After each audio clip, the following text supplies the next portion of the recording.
Hey guys, this is Raghu Reddy here, and welcome to the show. And in today's episode, I have a very special guest. And my guest on this episode, he has just reached his MDRT. And the most important is, in just 1 year, 3 months, he has achieved two times MDRT. He's a two-time MDRT qualifier. So, Imran, welcome to the show. Hello, hi everyone. Thank you for having me in your show. Yeah, You're quite very welcome, honored. Imran. And so, where are you located, Imran? I'm located in Singapore. Yeah, Okay, fantastic. You're in Singapore, and I'm also living in Singapore. So awesome, yeah. awesome, awesome. So, since how many years have you been into financial advising? I think you have already input it at the start.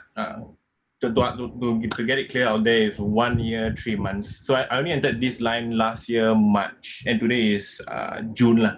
So it has been only 1 year, 3 months. Exactly. I wanted to hear that from you in just 1 year, 3 months. And probably it's one of the fastest MDRT achievements. I'm thankful. I'm thankful. And congratulations on that. Thank you for that. So, tell me, how did you come to become a financial advisor? So how did I come to enter financial advisory? You ask, right? Okay. So I just finished my studies in Ngee Polytechnic, and then I entered the working world, and then that's when I was educated on the story about insurance, about getting yourself insured, because I'm a motorcycle rider. Mhm. So they mentioned that, okay, we riders, we need personal accident insurance. I think we both know why lah. Yeah. So I decided, okay, I should definitely meet this guy. So I approached this guy on Facebook. Mhm. So on the way out, my mom was telling me, hey, Imran, you need a life insurance at your age. Mhm. So I was like, okay. So when I met this guy, then after I met him, I told him, bro, I'm definitely going to get the personal accident insurance. Why not you introduce to me what life insurance is all about?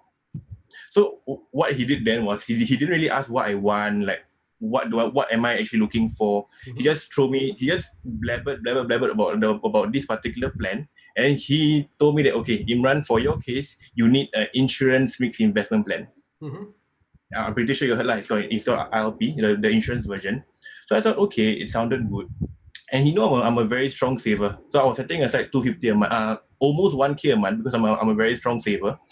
And because he knew I was a very strong saver, he pushed my budget from 250 to $500. That is okay. And he asked me to put Okay. one lump sum 60. So I thought it was a very good plan. I asked my fiance to buy as well. So I recommended him lah. Mhm. So 6 kids together. The guy enjoyed 12K, almost 12K ish premiums lah from me. Mhm. So I thought it was a good plan. And 4 months after I signed the plan, what I realized was this plan isn't suitable for me long term. Mhm. So I was thinking, oh no, because in the long run, your insurance premiums is going to be so expensive, it's going to eat up your investment returns. Mhm. I was like, oh no, what do I do? So I wanted to cancel the plan, but because it's an insurance mix, it's an insurance plan and we cannot surrender early, ma. Mhm. So what I did was, oh no, if I were to surrender this plan, I would lose most of my 12K. Mhm. Yeah. So what I did was I tried to appeal. Then thankfully, I think 4 months later, it was a very tough process. It was a back and forth thing. But thankfully, after the fourth month, I managed to get back the whole 12K back. Okay. I actually managed to appeal for my monies lah. Mhm. Then from then, I entered the stock market like crazy. I invested. I took up personal finance, insurance, took up courses. That's when I grew fond of this industry. So that's the story lah of how I got into this line. Wow. Awesome. Awesome. Awesome. So Yeah. I'm sure that as you got into this industry, being a young financial advisor, you faced a lot of challenges. Like, how did people believe you? How did people believe me? Okay, I'm not sure whether you guys have seen me before, but I'm actually quite open out there on Instagram. So I'm very active on Instagram. So Mhm. what I did was I just posted educational content almost every day before I even started entering this line. So a bit of a backstory. I entered this line in March, correct? Last year Mhm. March. But what I did from December or even the November the year before, I started posting content almost every day. Mhm. So when I entered the line, I already have like somewhat a pool of customers ready to buy from me. Okay. Yeah. In that sense, it wasn't more of an age issue, but it was more of a togetherness Mhm. community vibe lah. So while you were, trying to break through and achieve your MDRT, what challenges did you face? Oh wow. Okay, because I was too excited, you see. Like I wanted to make sure that everyone starts investment because I like investments and I see the beauty of investments. Hmm. So I wanted to make sure that I want to make sure that my service is in everyone's hands. So I tried to reach to some of my friends that I thought would actually be open to investments lah. But I think my approach was too loud. It was too outgoing. Then they felt like, oh no, this guy might be the typical insurance agent where I might hard sell. So in that sense, I feel like I might have lost a few friends, but at the end of the day, it's okay lah. Then I just push back and then just move on as per normal. Yeah, so that was one of the few regrets I would say, almost Hmm. losing my friend. Yeah, So the question is, did even though you had that rapport with the people, but did they yeah, believe you that they could, that you could handle their finances? yeah, definitely. Because I position myself in a way that I know my stuff. So when they approach me and then whatever financial advice that I give to them, they actually take it to heart. Yeah. And then because in my industry or in my company, what we do is we work a lot by referrals and recommendations and word of mouth. So naturally, almost every appointment I go, they will give me valuable feedback and then just share this to almost 10 of their friends. Okay. Yeah. So how do I know if my advice is workable? I just see like if the number of referrals they give me, then that's how much I know I actually Hmm. added value to them. Yeah. Fantastic. Awesome. Awesome. Awesome. Okay. Because in terms of my first year, I did not see commissions as my target. Because I feel like in this line, the more you give and you just enjoy the whole process, the Hmm. commissions come naturally. So what I do is instead of focusing on how much I need to bring back, what I did was I focused on how much referrals and I can get from this person. Hmm. And to get more referrals, I have to add more value. Yeah. Okay. So my bread and butter or how I counted my progress was in terms of referrals. Wow. Fantastic. Awesome. Awesome. Awesome. So Imran, as you started out, in financial advising, so definitely you faced those struggles and you were overcoming them. But what really drives you to break through those barriers that you face along your path? I think if I'm understanding correctly, you're asking me what is my driving factor to succeed in this industry, is it? Yep. Okay. It's actually very, very, very related to my why. I Mm-hmm. think I'm pretty sure everyone watching knows what I'm talking about. So my desire to actually, because my end goal, I had to dig deep for what I truly want in my life. Mm-hmm. So I decided that okay, what I wanted right was my passive income to be sufficient enough by the age of 40 so that I'm able to sustain three lives: mine, my future wife, and my future kid.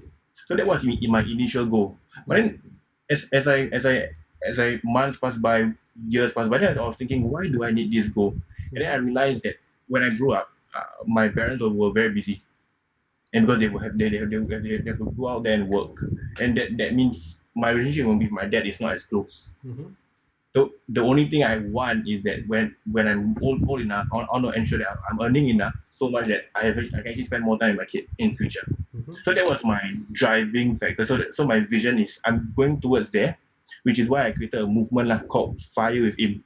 That's the movement that I created on Instagram, on my social media. So my vision for my business is that I want to build the next generation of Malays or my community lah, that we can reach financial independence together, and then so that they can actually spend time with their loved ones as well in future. Yeah. Wow, So that's that's my really awesome. Awesome. Awesome. Fantastic. Fantastic. thank you. So during this time of crisis and lockdown, Yeah. so what were you doing? What did you do? Well, actually, I was doubling on my activities, Mm-hmm. then doubling on my activities. I'm still adapting to the new normal. I'm Mm-hmm. still getting used to meeting clients online. Mm-hmm. But thankfully, my production doubled for the past 2 months that Okay. we've been through circuit breaker. So I've been doing well so far throughout this crisis, thankfully. I think it's also because clients or customers right now, they see, oh, I have to take the opportunity now. Then that might be why they are getting on board into investments. Mm-hmm. And then maybe they are bored at home and they want to progress in one area of their life. And the only way they can progress better now is financially. So I think that's why also they approach me, because I've actually built a brand on social media strong enough that at least 1 month, almost 2 or 3 guys come to me. Yeah. So, when you said your production was increasing during this time of crisis, so did you see the production coming from protection or investments?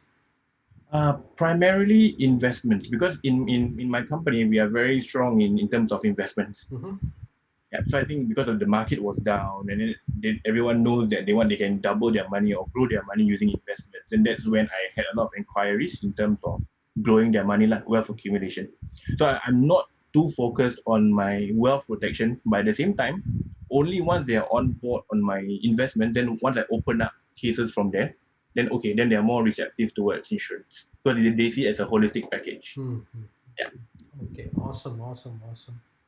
So, Imran, what's your vision for the future?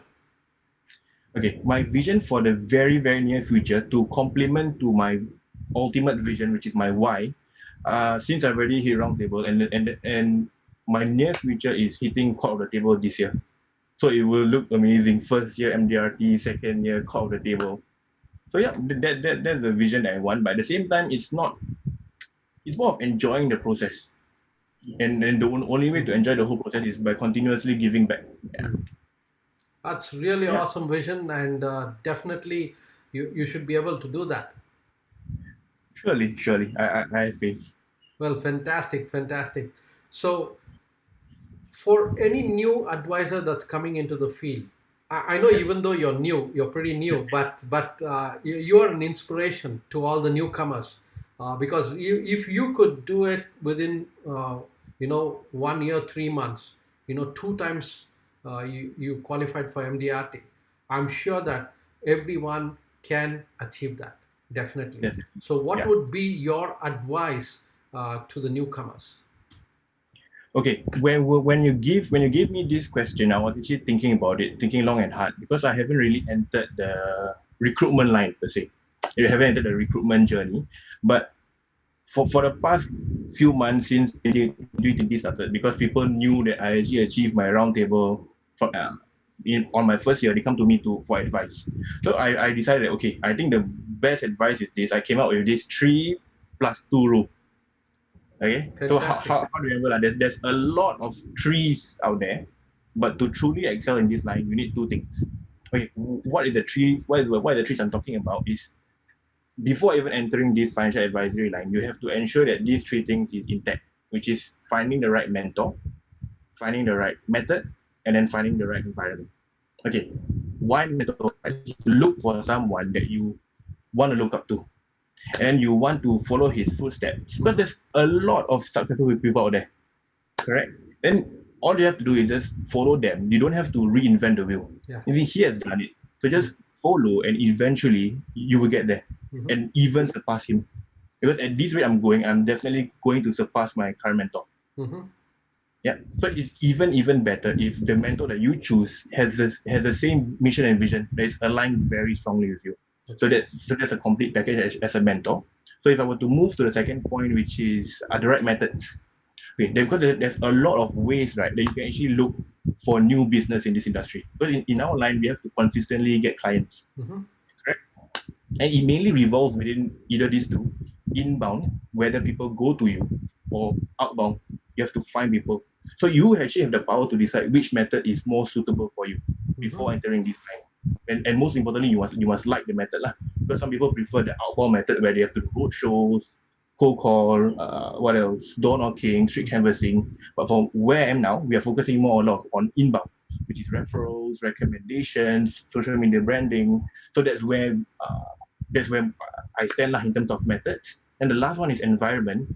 I cannot emphasize how important this is, because having the right team to back you up, having the togetherness, the camaraderie, having each other's backs, having the growth mindset together, right, is extremely important. Because have you guys heard of the saying where your income is the average of the 5 people you spend most of your time with. If 4 colleagues is big figures a year, naturally once I enter this company and I'm the fifth person, definitely I'm the next person that's going to bring in 6 figures a year, which happened to me last year. Okay, so the second thing you need to consider is this, because I've covered 3 things, which is the MME method, mentor, method, and environment. So the 2 things is this. But the thing is, you need to know there is actually a curse in this industry, and that the pay is actually very lucrative, and you yourself have the time freedom, which is why when some people enter this industry, right, they see it as a cash flow business, where only when they need money then they go and work. You see, that's an employee mindset. I mean, there's nothing wrong with that. But the question is this: do you actually want to thrive, or do you want to just survive? Yep. Because if you want to survive, right, then having the employee mindset is totally fine. But if you want to thrive, then you definitely have to treat your work almost like a business itself. So how do I build a successful business is this: your desire must be very, very, very strong. You have to know your why. So for me, if I'm ever recruiting, the whoever that comes to me and wants to be my mentee per se, I have to know what is his exact why and how to get that why. Because this is the only thing that is going to make you autopilot. You are automatically going to want to improve and improve and improve. So that's the one of the 2 things. And the second thing is this: you have to have a coachable attitude. You have to want to keep learning new things, unlearn and relearn, and keep learning, be coachable. Because if only when you're coachable, anyone you replicate, you could actually almost get the same kind of success. So yeah, this is my 3 tools that aspiring MBAs can So look into mental, before entering. method, environment. Yeah. Then the second one is desire and being coachable. Desire and being coachable. Awesome. Fantastic advice. So if somebody wants your services, so how is that they can contact you? Okay, I actually have to applaud Raghu, because he approached me through LinkedIn, which I'm still very mind blown. Like, how did this guy know that I have a story to tell? But yeah, since he has done the hard work for you, since he's directing you to me, then I think if you want to get my advice or my services, you can reach me through social media on Instagram. So I'm extremely active there, I'm not active on LinkedIn or Facebook lah. So you can look up my IG on at Imran Sinwan. So I post a lot of financial content there and current affairs time to time. So I'm looking to actually 10x my Instagram. So if you do actually follow me thanks to this video, please let me know. Yeah. So do you have a specific client that you work with? Specific client that I work with. Specific category of people? Okay. So specific category of people. I don't have any specific clients per se, because I want to work with anyone. As long as I can help them, as long as they are open to actually open up their finances to me, I will definitely take it. But last year, most of my clients are people of the same race as me lah. Yeah, because initially that was my circle of network. But over time, I had this limiting belief where, oh no, can I actually close Chinese or close Indian clients? Then for some reason, I wasn't even thinking about it. Then eventually it opened to the market as well. Yeah. So then that's where right now I don't have any specific client. They just anyone that comes, and if they become my client, then so be it. So you said you're very active on Instagram, right? So on Instagram, to attract the potential clients to your business, what is that you do actually? What is that I do on social media? I think in this line, there's in this era, there's a lot of information out there. Too many, to the point that it's almost like a fire hydrant, where when a fire hydrant opens, all the water comes out. Then you looking at the water, oh no, which part of info is actually relevant to me? Because right now, if let's say a person comes to me and he told me, hey, I want to invest, my first reply will be, you can just go look up Google how to invest and just follow the instructions there. Yeah. So what I do and what I would say my value add is personalized in terms of their needs and personalized to what they're actually looking for, and let them know whether investing into stocks or investing into ETF or unit trust is something that they really want. So if they don't want to invest in me, it's fine, as long as I manage to kickstart their journey. Because my mission in this line is two things. One is to ensure no one gets involved with insurance mixed investment kind of plan. And then second one is to be able to kickstart anyone's investment journey regardless whether they work with me. So what I do on social media is just throw as much value as I can, make it extremely relatable and easy to understand, so that if they want to invest in me, they can come look for me lah. Yeah. Fantastic, awesome. So, Yeah. Imran, it was really great talking to you. You have a fantastic vision there, and you have a beautiful goal that you want to achieve in this year, and you're making such a big difference in people's lives already at such a young age. So, I wish you all the very best for your future, and keep Thank making you. that impact and making a difference in people's lives. Thank you, Raghu, for having me. I really appreciate this. You're welcome, and thank you for being on the show. Thank you so much.